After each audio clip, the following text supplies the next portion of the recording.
बहुत महत्वपूर्ण है आज की तारीख में कि भाई जेडी वेंस जो है अमेरिकन वाइस प्रेसिडेंट, महज 2 दिन पहले कहते दिखे थे कि अमेरिका कोई हस्तक्षेप नहीं करना चाहेगा, वो ना भारत को कह सकता है ना पाकिस्तान को कह सकता है। ये अमेरिका मीडिएट करता दिखा, अचानक से ये रुख कैसे बदला अमेरिका का? समझाइए सर दर्शकों को जरा। धन्यवाद गरिमा जी। डिप्लोमेसी में कुछ भी चीज सडन नहीं होती। हाँ, सडन जंग में होती है। डिप्लोमेसी में जरा बढ़ाइए प्लीज जी। तैयारी होती है। हाँ। तो जेडी वांस और ट्रंप दोनों ने कहा था कि हम हस्तक्षेप नहीं कर रहे हैं क्योंकि उनको एक और यूक्रेन रशिया जैसा तजुर्बा नहीं चाहिए था। तो उन्होंने रूबियो पे छोड़ दिया और रूबियो ने कई जगह फोन किए, वो आपकी पूरी बता दी है, लेकिन मेरा ख्याल पाकिस्तान में वो रॉन्ग नंबर में ला रहे। आज उन्होंने मेरे ख्याल जनरल मुनीर से बातचीत की, वो नंबर लग गया उनका। तो अब उसके बाद ये घोषणा हुई, लेकिन ये घोषणा युद्ध विराम की नहीं है, इसको stoppage of firing, it's a tactical move, stoppage of firing, मतलब गोलीबारी नहीं होगी।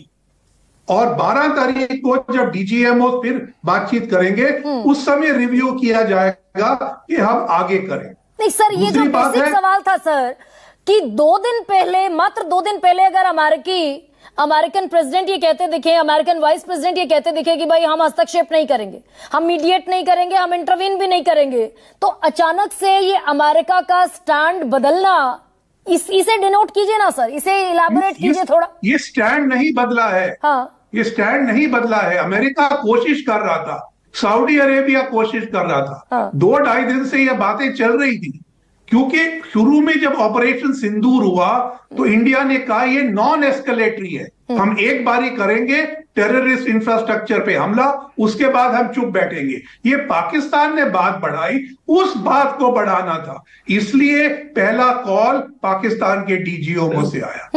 ये आप समझ लीजिए। तो इसमें अमेरिका चाहता था कि हम ये कर तो पाए, इसको फैसिलिटेशन कहते, लेकिन उनको कॉन्फिडेंस नहीं था, तो इसलिए ट्रंप और वांस हट गए पब्लिक में, लेकिन उन्होंने रूबियो को पूरी बैकिंग दी और रूबियो ने फिर शहबाज शरीफ से बात की, उनके फॉरेन मिनिस्टर से की, हमारी तरफ जयशंकर जी और डोवल जी से की, और अल्टीमेटली जनरल साहब से की उन्होंने पाकिस्तान में।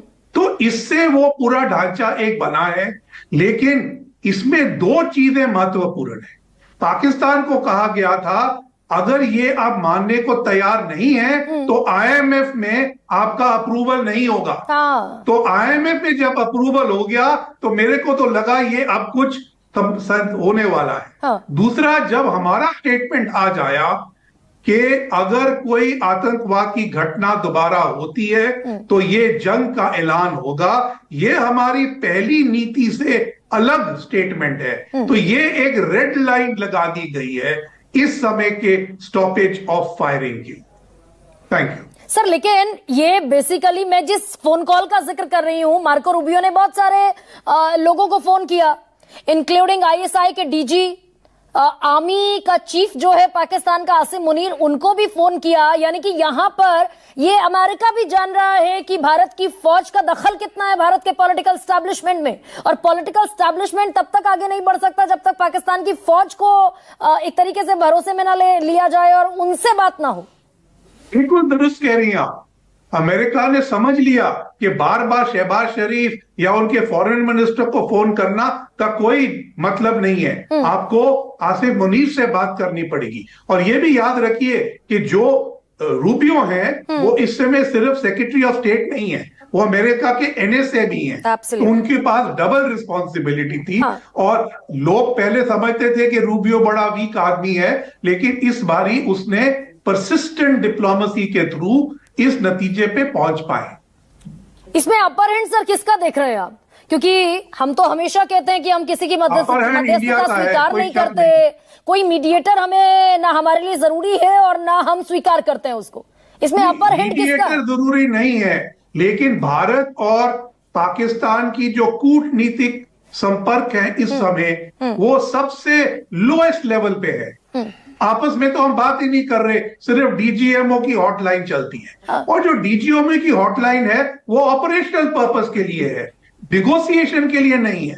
तो निगोशिएशन तो फिर किसी को तो करना पड़ता ना। तो सऊदीज ने ट्राई किया, अमेरिकन ने ट्राई किया, फिर आस्ता आस्ता ये बात बनी।